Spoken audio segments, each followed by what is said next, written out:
Et salut à toi, bienvenue dans ce nouvel épisode du podcast Nourris ta santé. Aujourd'hui, on va parler d'un nouveau nutriment et cette fois-ci, contrairement aux autres nutriments, je ne vais pas faire plusieurs épisodes sur celui-ci puisque ce nutriment-là, c'est la vitamine H qu'on appelle aussi la biotine plus couramment. Et ce nutriment, il y a globalement des choses à dire, mais il n'y a pas non plus énormément de choses contrairement à d'autres nutriments comme l'iode que j'ai parlé récemment, mais également le magnésium ou même d'autres vitamines, la vitamine C, etc. Donc c'est pour ça que je vais directement en faire un épisode complet dessus où je vais parler à la fois de ses rôles, mais également est-ce qu'on en a assez, comment en avoir assez. Et tu verras qu'au final, c'est assez simple. Donc, on est parti tout de suite. Déjà, qu'est-ce que c'est que la biotine ou la vitamine H? Eh bien, la biotine ou la vitamine H, c'est une vitamine qu'on ne considère généralement pas dans le groupe des vitamines B. Alors, il y a certaines personnes qui l'appellent la vitamine B4. Il y a toujours un peu du débat autour de la vitamine B4. Il y a des personnes qui disent que c'est telle molécule, il y en a d'autres qui disent que c'est telle molécule. Mais globalement, la biotine, on l'appelle généralement, si on donne une lettre, la vitamine H.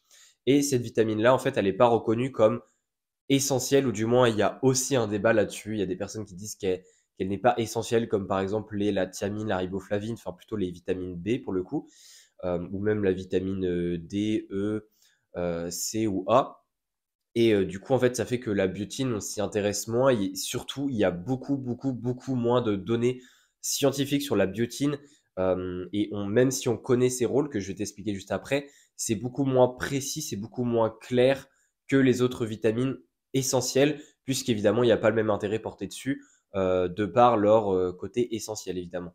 Donc la biotine, en fait, c'est une vitamine qu'on retrouve dans énormément d'aliments. Alors, je vais te parler un petit peu après des besoins qu'on a journaliers, etc. Mais tu verras qu'il n'y a vraiment pas à s'inquiéter. Et généralement, on atteint nos taux de biotine très facilement.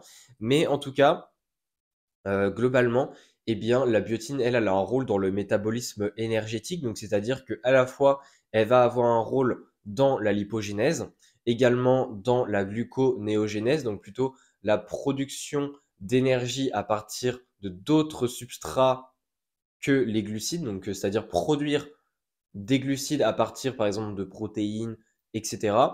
Et également dans le métabolisme des BCAA et de d'autres protéines.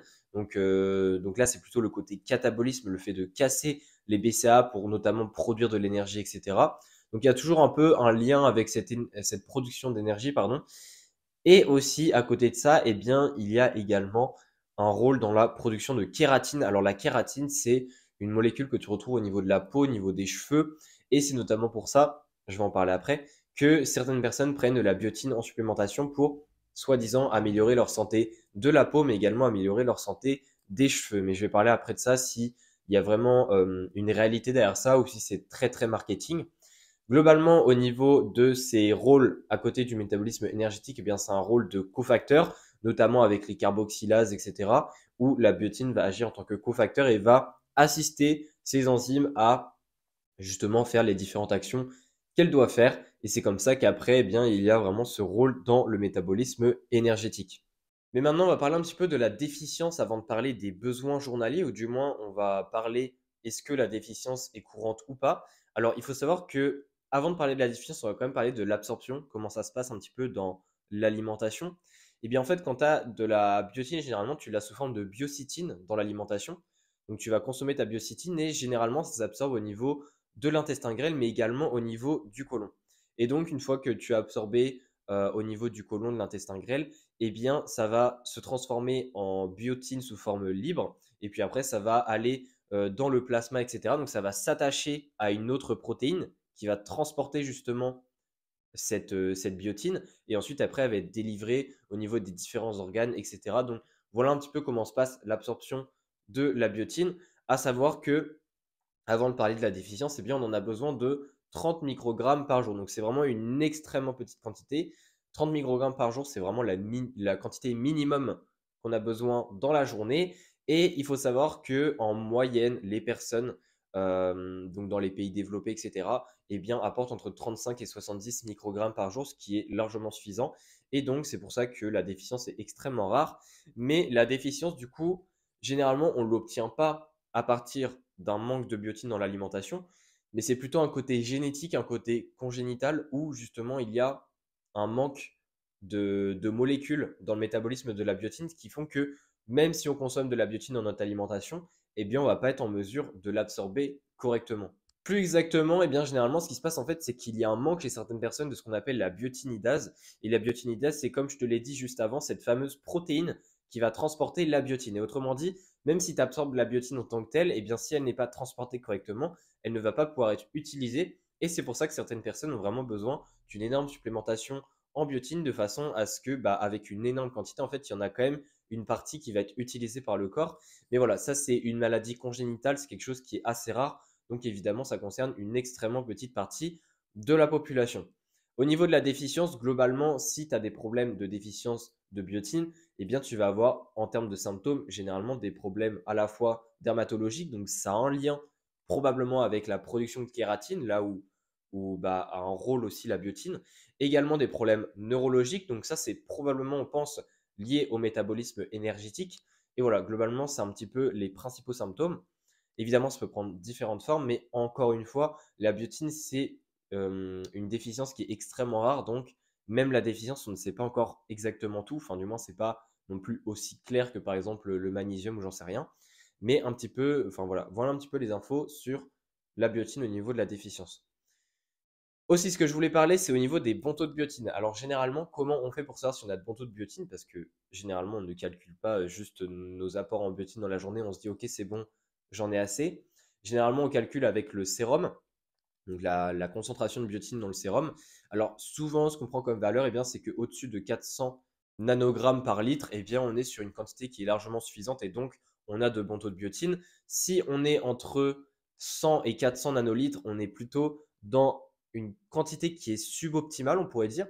Et si on est en dessous de 100 nanogrammes par litre, et bien là, par contre, on est vraiment déficient en biotine. Alors ça, évidemment, ça demande des examens sanguins, etc. Mais c'est quand même intéressant d'avoir un petit peu des valeurs en tête, même si généralement c'est noté sur les bilans directement, si la quantité est adéquate ou pas. Ce que je voulais terminer dans cet épisode, parce que bon, enfin, comment avoir assez de biotine? En fait, je peux te dire globalement des aliments, mais en fait, c'est extrêmement simple d'avoir de la biotine. C'est-à-dire que si tu manges normal, tu vas avoir assez de biotine. Par exemple, il y en a dans les œufs, en fait, il y en a un petit peu partout dans les viandes, dans les poissons, même dans les aliments d'origine végétale. Bref, il y en a un petit peu partout. Je pense pas que ce soit très intéressant que je te fasse une liste d'aliments, à savoir que juste manger comme tu fais là, ça va te suffire. Seule chose où il faut faire attention, c'est de ne pas manger des œufs crus. Alors bon, ça paraît un peu bizarre dit comme ça, mais si tu aimes bien les œufs crus, je sais qu'il y a des personnes qui peuvent bien aimer. Il faut faire attention parce qu'en fait, le blanc d'œuf, s'il n'est pas cuit, eh bien, il y a ce qu'on appelle une molécule dedans qui s'appelle l'avidine.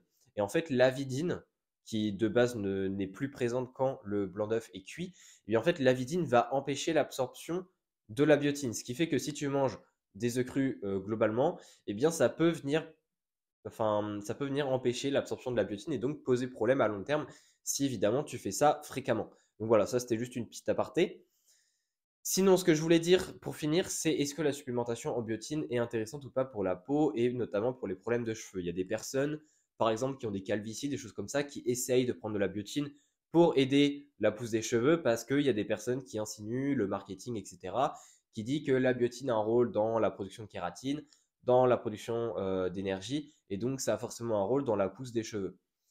Au niveau des études, malheureusement, ça n'a pas du tout montré d'effet. C'est-à-dire que là, on n'a pas non plus 10 500 études.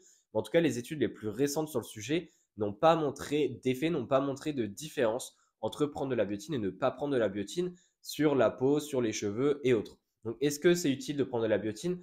Pas du tout, parce que en fait, la biotine, là où ça va poser problème au niveau des cheveux, au niveau de la peau, c'est quand tu en manques. Mais en fait, c'est pas parce que tu vas manger plus de biotine que tu vas avoir une meilleure peau ou des meilleurs cheveux. Globalement, en fait, la biotine, ça pose problème seulement quand c'est en déficience, mais dès que tu en apportes assez, ça n'apportera pas de résultats plus intéressants avec la dose qui augmente encore plus. Donc en fait, étant donné que la population en mange déjà suffisamment assez, eh bien, se supplémenter, c'est totalement inutile. Donc voilà un petit peu pour cet épisode sur la biotine. Alors, je trouvais ça intéressant quand même d'en parler, même si c'est une vitamine qu'on parle très très peu. J'espère que ça t'aura plu, ça t'aura appris des choses. Encore une fois, si tu veux plus d'informations sur mes suivis personnalisés ou alors juste me poser des questions, n'hésite pas à me trouver sur Instagram ou alors sinon à cliquer sur le premier lien dans la description pour en savoir plus sur mes suivis personnalisés. Et on se dit à la prochaine pour un nouvel épisode. Allez, ciao!